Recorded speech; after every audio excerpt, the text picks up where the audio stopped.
To find the meaning of the Apple logo, it is best to start at the beginning. Apple was founded April 1st, 1976 by Steve Jobs, Steve Wozniak and Ronald Wayne.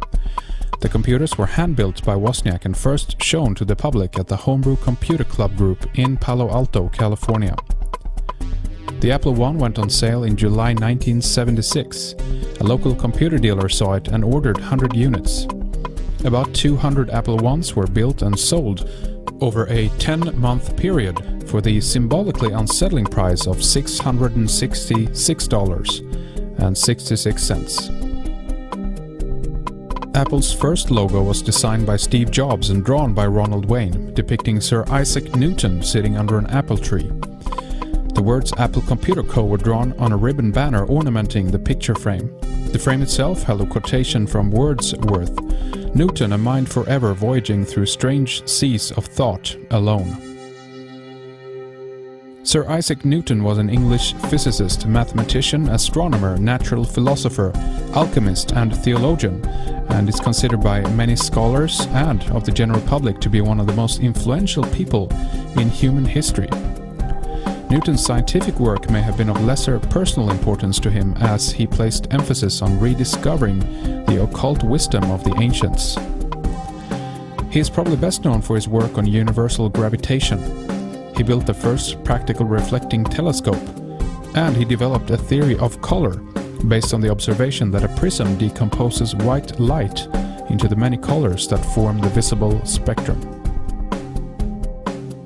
Perhaps this is why Apple later transitioned from their original Newtonian logo to the more familiar rainbow apple.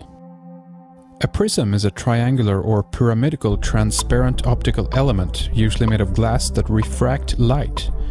It's used to break light up into its constituent spectral colors, creating the colors of the rainbow.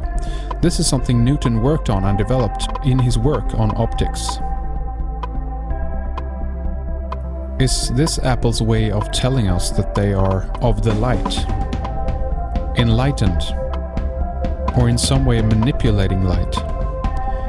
Perhaps continuing the work of other people from the Age of Enlightenment, the Illuminati. The question is, are they illuminating our minds using technology?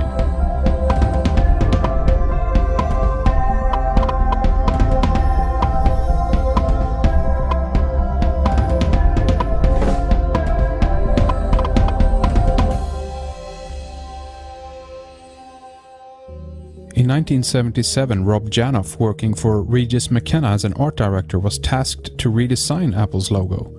Regis McKenna Incorporated helped start several Silicon Valley firms during the 1970s and 80s, including America Online, Electronic Arts, Intel, Microsoft and many others. Although Steve Jobs and the designer Rob Janoff came out of the hippie culture, Rob said in an interview that the rainbow color was used because the Apple II was the first home or personal computer that could reproduce images on the monitor in color, so it represents color bars on the screen. Also, it was an attempt to make the logo very accessible to everyone, especially to young people, so that Steve could get them into schools.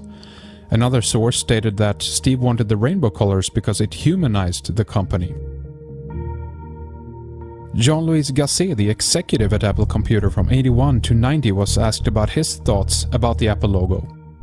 He answered, "One of the deep mysteries to me is our logo, the symbol of lust and knowledge bitten into, all crossed with the colors of the rainbow in the wrong order. You couldn't dream of a more appropriate logo: lust, knowledge, hope, and anarchy."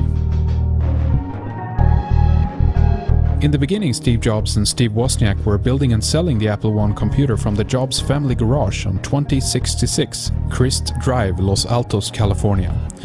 The question is, where did these kids get the idea to build and sell computers? Wozniak was early on interested in technology, and he went to work for Hewlett-Packard in Palo Alto. Jobs held a summer job there, and later he took a job at Atari to save money for a spiritual retreat to India. So how influential was the hippie movement, drugs, the counterculture, LSD, acid when it comes to the creation of Apple? At a time when most computers were big as houses and only could be found in an industrial environment. Jobs got stoned for the first time during a high school summer, he told Playboy magazine in 1985. You could get LSD fresh made from Stanford. He and his girlfriend often visited a commune called the All One Farm. He practiced vegetarianism and experimented with more restrictive diets, such as eating only fruit. The two Steves, Jobs and Wozniak, were outcasts while they were in high school. By 1975 they had withdrawn from Reed College and UC Berkeley respectively. Cultural historian Theodore Roszak made the point that the Apple computer emerged from within the West Coast counterculture.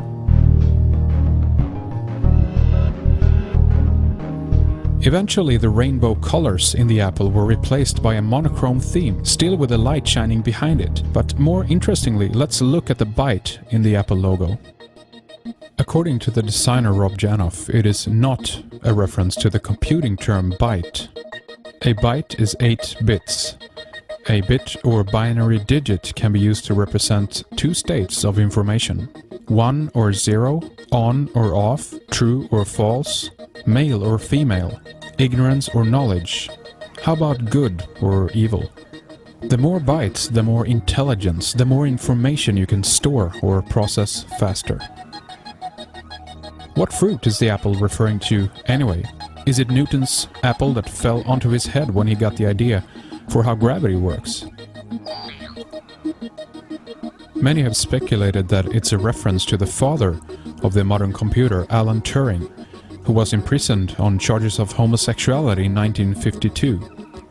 He was first subjected to chemical castration, treatment with female hormones, and in 1954 he eventually killed himself by taking a bite of a cyanide-injected apple. And Alan Turing's favorite childhood story was Snow White, where she falls asleep forever for eating a poisoned apple, to later be woken up by a prince.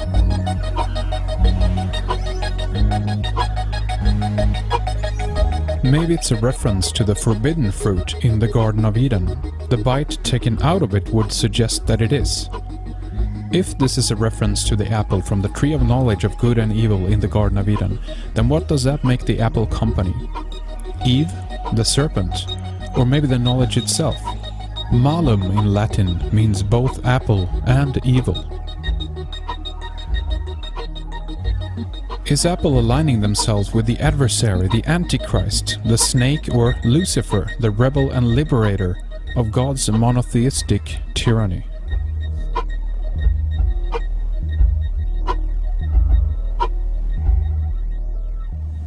Today we celebrate the first glorious anniversary of the information purification directives. We have created, for the first time in all history, a garden of pure ideology, where each worker may bloom, secure from the pests, obeying contradictory thoughts. Our unification of thoughts is more powerful a weapon than any fleet or army on earth. We are one people, with one will, one resolve, one cause. Our enemies shall talk themselves to death, and we will bury them with their own confusion. We shall prevail. On January 24th, Apple Computer will introduce Macintosh. And you'll see why 1984 won't be like 1984. In the 17th century, the word apple was used as a generic term for all foreign fruit. Tomatoes were called love apples, cucumbers earth apples, oranges were called golden apples, and the psychoactive substance datura was called thorn apple.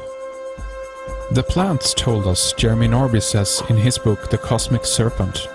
In particular, the plants communicate directly through images, feelings and language during ayahuasca, datura and tobacco-based ritual sessions. Could the hallucinogenic thorn apple, the fruit of the datura plant, be the real fruit from the tree of knowledge in the Garden of Eden? Entheogenic drugs have a long history of getting the user in contact with the cosmic serpent.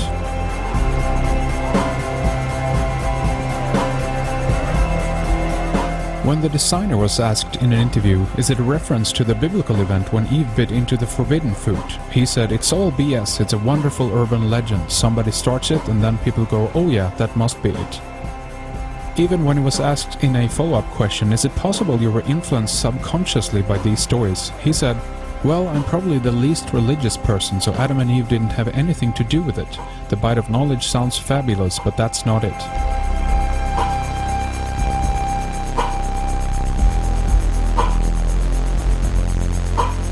Our question is, how can he not be aware of one of the most famous stories in Western and Middle Eastern history?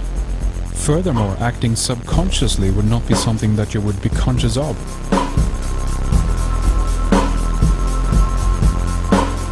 What can be suggested is that something even more sinister, even more mysterious, is unfolding behind the scenes of humanity's inventiveness and creativity.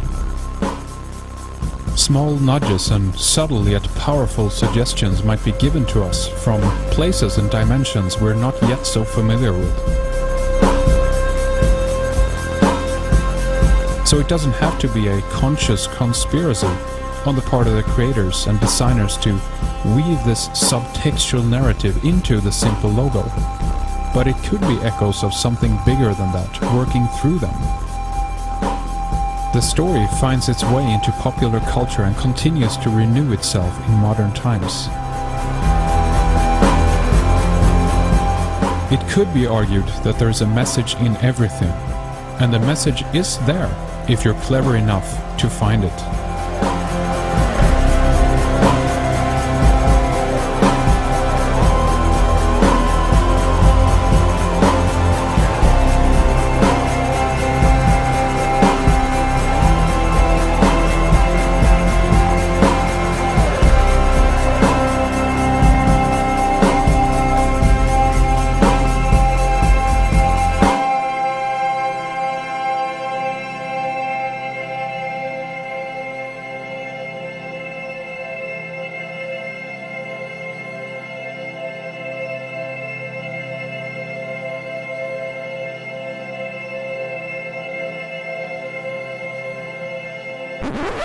And yes, we know that Steve Wozniak is a sworn member of the Freemasons, initiated in 1980 in the Charity Lodge number 362 in Campbell, California. But by 1980, Apple's and Steve Wozniak's success was already established.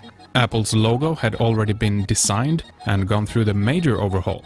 The Woz have said that his reason for joining was to be able to spend more time with his wife at the time, Alice Robertson, who was a member of the Order of the Eastern Star, a fraternal organization that both men and women can join.